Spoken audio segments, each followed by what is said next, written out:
when people die in this country, I don't know if it's the same everywhere else, but as part of the funeral ceremony, the person who's officiating at funerals, the vicar or whoever, says this line, "In the midst of life we are in death." I have to say I've never really fully understood that line. I guess it means that, here we are dwindling through our lives, and then suddenly death kind of rears its ugly head and takes away a loved one, something like that.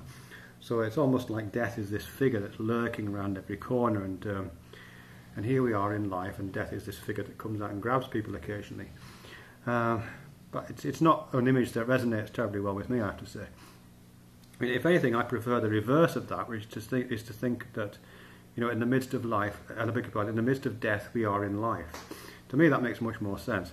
And although I don't think consolation is is always necessary, I find it quite a consoling thought, really, because I think, and it's a consolation which is atheistic, or which is reflective of my atheism at least, and it's almost exactly the opposite of the consolation that some religious beliefs carry, I think. So certainly, I don't know if it's true or not, but certainly some people say that one of the consolations of religion is that it explains death, or it quiets the whole death problem, really, the whole thanatory mess of death, really, either by providing a meaning for life and a meaningfulness for that death, or in a very literal sense of providing a place to go after you die, to alleviate the existential dread of the terminal point of our own crashing into the black wall of our death. But I don't buy any of that, really, because I think part of that mythology that religion seems to be addressing in that set of consolations is that either that thing about death being a kind of stalker that waits behind the corner, and religion is either the guard for that or the meaning of that, or death is this place that you go to when you die, which I say in very literal terms is a kind of afterlife, that it be heaven or hell, but also just conceptually as a kind of dark void that you drop into, which you're not in at the moment. Here we are in this brightly lit space of being alive, and then at a certain point you drop into this dark void, and that seems to be the image which religion is trying to address by either populating this dark void with heavens and hells and virgins and clouds and angels and stuff, or just giving some kind of a meaning for it. But I don't know. It just seems like a daft way of looking at death, really. Because as I say, I think it's better to think that in the midst of death we are in life.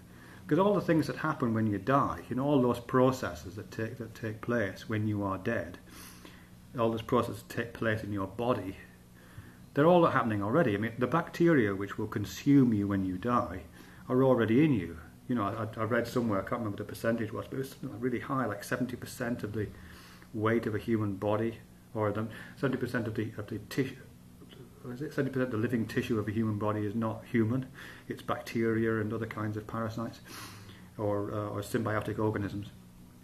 So all the bacteria and stuff that eat you when you die are already part of you when you're alive. They're the stuff, part of the stuff that moves around.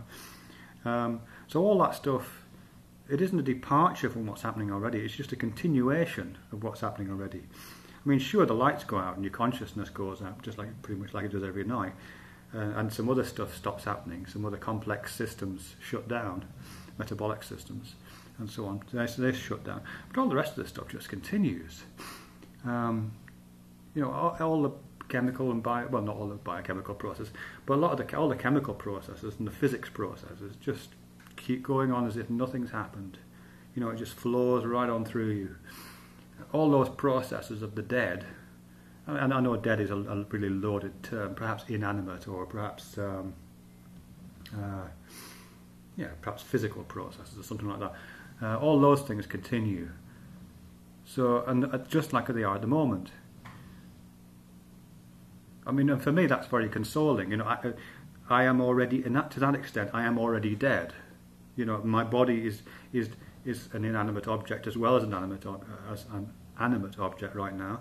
My body is doing the physics and chemistry thing, and the bacteriology and virology thing, as well as doing the kind of human thing.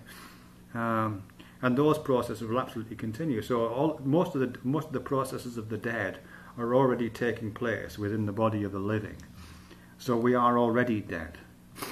And we just need to, I don't know, for me, I find that very consoling. This is what death feels like. This is what it is to be dead. And it's got this additional thing going on inside it, which is called alive, and that'll stop. But there's no new thing that kicks in when death takes over. That's what I find very consoling. I'm already dead. Yeah. I suppose I'm just thinking about my mum, actually. My mum's not dead yet, thank God. But she was a nurse for many, many years. And I've talked to her about this quite a few times, and she's seen hundreds of people die. I mean, hundreds of people die. And she's been there and held their hand and done the last bit, the palliative care stuff. And she's got a very healthy attitude towards death. She says she's absolutely ready to go, and I completely believe her.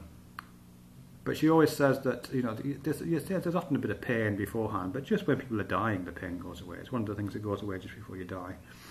Some people go into death quite fearful, but most people don't. Most people relax just before they die.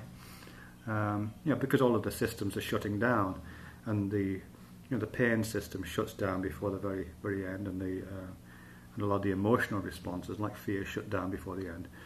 So you don't go kicking and screaming into that glad night. It's not quite like that.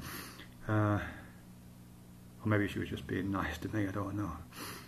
But I'm happy to believe that. These systems shut down, and the dead body just continues to be dead, and that's the only thing that's left. So it's kind of bleak, I suppose, in a way, but I don't find it particularly bleak myself. But yeah, we are already dead.